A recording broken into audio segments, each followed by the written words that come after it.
बच्चों, let's read the question first. Name the phases of formation of spermatids. Spermatids के phases of formation हमें यहाँ पे discuss करना है. यहाँ पे की कॉन्सेप्ट यूज किया जाएगा स्पर्मेटोजेनेसिस का. स्पर्मेटोजेनेसिस. स्पर्मेटोजेनेसिस होता है वो प्रोसेस जिसके थ्रू स्पर्मेटोगोनिया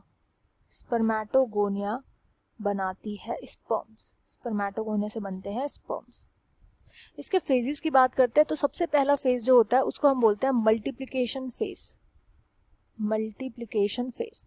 मल्टीप्लिकेशन फेज के अंदर क्या होता है, जो स्पर्मेटोगोनिया होते हैं यही मल्टीप्लाई करके अपनी कॉपीज बनाते हैं, तो कई सारे स्पर्मेटोगोनिया बनते हैं.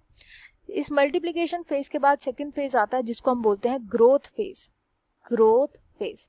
जब बहुत सारी कॉपीज ये बना लेता है स्पर्मेटोगोनिया, तो स्पर्मेटोगोनिया के थ्रू बनता है फिर आगे जाकर के प्राइमरी स्पर्मेटोसाइट.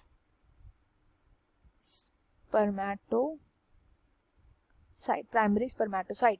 एंड ये जो डिवीजन होता है ये होता है मायोटिक डिवीजन. यानी मायोटिक डिवीजन फर्स्ट जो होता है उसका रिजल्ट होता है प्राइमरी स्पर्मेटोसाइट बनना.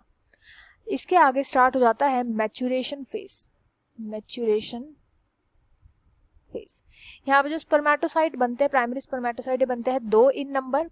मैच्यूरेशन फेज में ये जो प्राइमरी स्पर्मेटोसाइट होते हैं ये आगे अपना सेकंड मायोटिक डिवीजन को पूरा करते हैं एंड देन बनाते हैं सेकेंडरी स्पर्मेटोसाइट्स. Secondary spermatocytes